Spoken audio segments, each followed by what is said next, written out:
Optimus, I just want you to know that freedom is the right of all sentient beings. You must show kindness and respect to all life around you, and be humble. What about the Decepticons? What? The Decepticons? Oh, screw them. Be as violent as you want. Tear their faces open, shoot them in the mouth, do whatever you want. They all suck. They could all just die. Hey everyone, I'm Chrono, and today we're taking a look at the Transformers Studio Series Voyager class Sentinel Prime. Now, I have a love-hate relationship with this character because I thought he was a really good villain and had a really good twist, but he's also the spawn that killed Ironhide. And another thing I have mixed feelings with is this truck mode. Now, this fire truck is based on the Rosenbauer Panther, which has a really cool design and they're really big in real life. And I just think it looks really nice, but doesn't have any painted headlights whatsoever. But the worst part about it is this entire back section. It's all unstable, and things have fallen apart multiple times as I tried transforming this thing. As you can see, it's kind of open here. And what I had to do is I had to really press and squeeze this back section for a while for everything to snap in. And even then, it still shows some areas that won't fully close like this. And that really frustrates me. The only other Studio Series figure I currently have is the Voyager class Megatron for the first movie. And that alt mode for the figure also has a problem tabbing in some areas. And it really frustrates me because I hear a lot of good things about this toy line. Now, one thing I noticed is looking through the windshield, you can actually see Sentinel Prime's head, so this figure kind of has visible head syndrome. Just imagine being a firefighter or something and having to use this vehicle, and then the moment you go inside, you just see this big robot head and where the seats are supposed to be. I know it's just a toy, and these things will always have compromises, but according to the Bumblebee movie, Kibble is canon. Now, one thing I think is really cool is that this piece here, as well on the other side here, are actually the swords. And typically with weapon storage, you have like a gun or something stored on the top or maybe on the side, but here they're all stored in here. And that is weapon storage done right. And I really like what Hasbro and Takara Tomy did on this.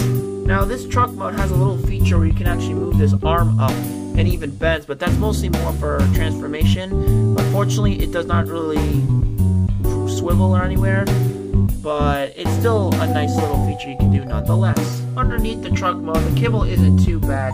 You can kind of make out the legs here, but other than that, everything else is well hidden, except for the head, of course.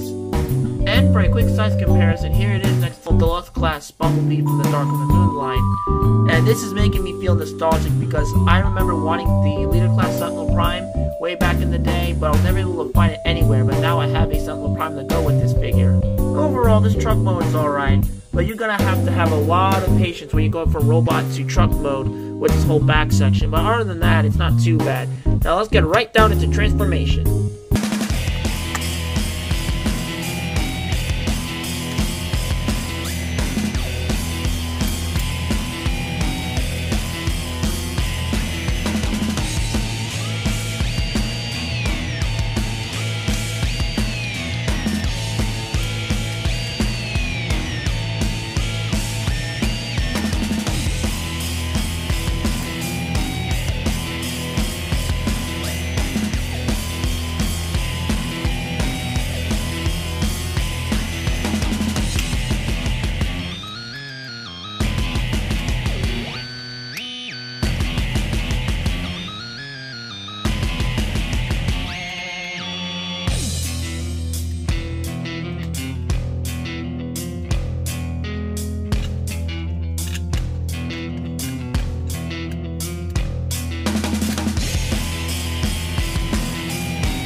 And here we have Sentinel Prime in his robot mode, and while I had some issues with the truck mode, I think this robot mode's almost perfect. And I especially really like this head sculpt. It's got really nice detailing. I love how the eyes are painted. And he just got that grumpy old man look, and I just think that's really awesome.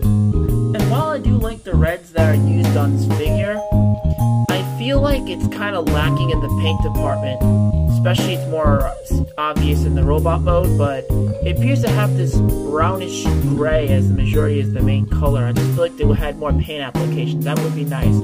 And I'm still pretty new to Gunpla and painting stuff like that, so I don't really plan on doing any custom paint jobs anytime soon. One thing I especially like on this figure is how the legs transformed and all the back of the fire truck is all folded in. It's all really clean, it's not that messy compared to other Bayformers out there. As for this figure's accessories, the two blades that came off earlier can combine together and can be held in his hand like so.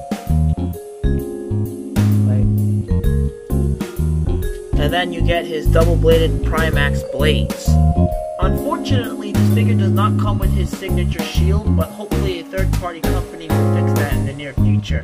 As for the backpack that was supposed to be split a little, you can actually extend them all the way and then make it look like Sentinel's got a pair of wings. He never flew in the movie, but I think this is actually a really cool looking display you can do. Now for this guy's articulation, limited ball joint at the head, arms rotate, arms can go out that far, bicep swivel, bend at the elbow, nothing at the wrist, no waist swivel at first, but if you untab some of these things in the back here, you can actually give him a little bit of waist swivel, but very limited.